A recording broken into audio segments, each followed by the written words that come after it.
মাত্র 1 কাপ আটা দিয়ে তৈরি এই খাস্তা মুচমুচে মুখরোচক নাস্তা খুব সহজেই এইভাবে বানিয়ে নিলে কিন্তু চপ সিঙ্গারা দোকান থেকে খাওয়ার কথা ভুলেই যাবে। একবার খেলে একটার জায়গায় অনেকগুলো খেয়ে নেবেন। চলুন তাহলে শুরু করা যাক আজকের রেসিপি আটার সহজ নাস্তা। তার জন্য প্রথমেই আমি এখানে নিয়ে নিয়েছি 1 কাপ মতো আটা। এর মধ্যে দিয়ে দিচ্ছি পরিমাণ মতো লবণ, সামান্য 1 চামচি মতো তেল এর মধ্যে দিয়ে খুব ভালো করে আটাটা আমি তেল আর লবণের সাথে মিশিয়ে নিচ্ছি। যেহেতু আটা দিয়ে আমি করছি তাই কিন্তু বেশি তেল দিয়ে ময়ান দেওয়ার দরকার নেই। খুব ভালোভাবে তেলটা মিশে গেলে এবারে সামান্য সামান্য জল দিয়ে আটাটা আমি এখানে মেখে নেব। সকাল হোক কিংবা বিকেল, এছাড়াও বাচ্চাদের টিফিন বক্সেও কিন্তু এই হেলদি মুখরোচক নাস্তাটা খুব সহজে এবং ঝটপট বানিয়ে কিন্তু আপনারা দিতে পারবেন। আটাখানা কিন্তু খুব ভালোভাবে এখানে আমার মাখা হয়ে গেছে। এখানে কিন্তু আটাটা একটু শক্তভাবে মেখেছি, খুব একটা কিন্তু নরম করে নিই।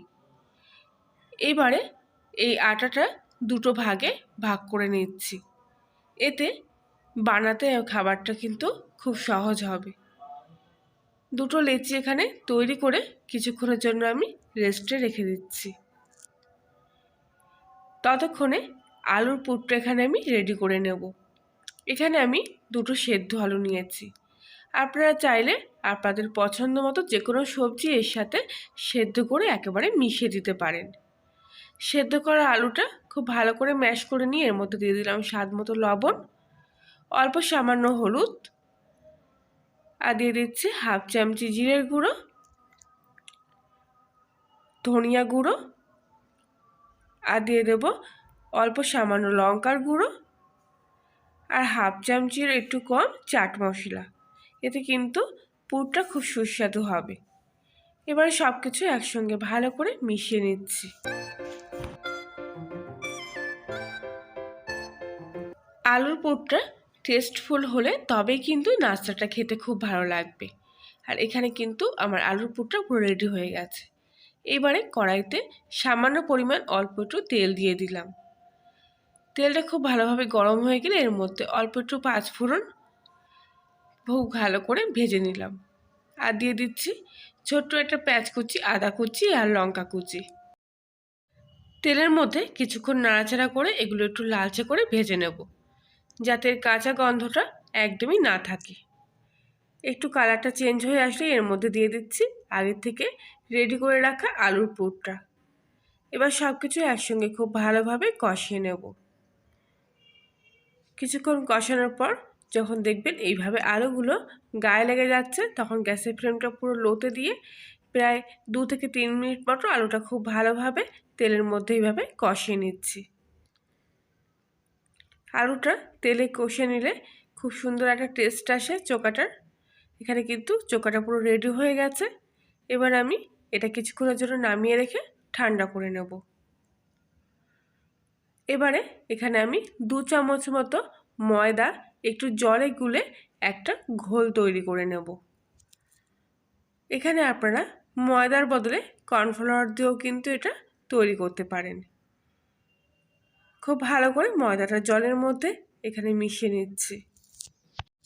এবার এর মধ্যে দিয়ে দিচ্ছি অল্প সামান্য চিলি ফ্লেক্স, সামান্য একটু কালো জিরে, আর দিয়ে দেবো কিছুটা সাদা তিল, আর 1 চামচি মতো কসুরি মেথি।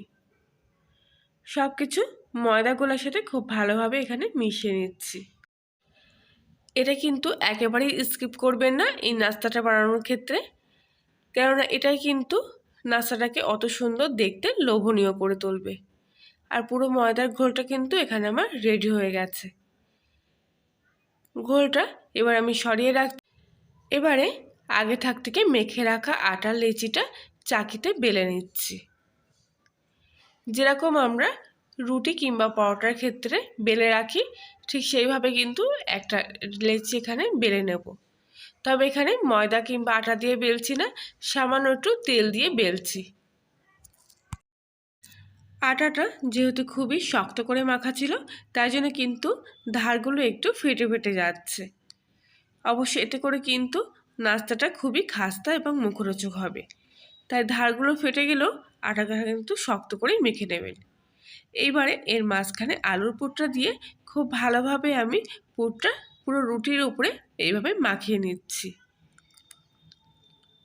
যতটা সম্ভব আলুর পুরটা এইভাবে পাতলা করে পাতিয়ে দেওয়ার চেষ্টা করবেন, তবে ধারগুলো বাদ দিলেই খুব ভালো হয়, না তো কিন্তু এটা জুড়তে গেলে খুব অসুবিধা হবে। তাই মাঝখানটুকুই কিন্তু আলুর পুরটা এইভাবে পাতিয়ে দিলাম। এইবারে খুব টাইটভাবে আমি এই লেচিটাকে একটু রোল করে নিচ্ছি। যতটা সম্ভব একটু টাইটভাবে করতে হবে, তাহলে কিন্তু রোলটা একেবারে পারফেক্ট হবে আর ভাজার সময় খুলেও যাবে না। এবার জয়েন্টের মুখটা আমি একটু জল দিয়ে আটকে নেব।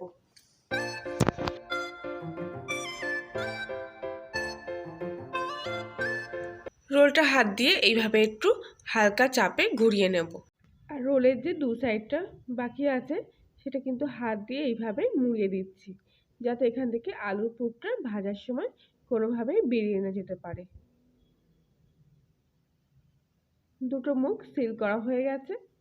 এইবারে হাত দিয়ে একটা সুন্দর শেপে এনে আমি মাছ বরাবর দুটো ভাগে ভাগ করে নিলাম।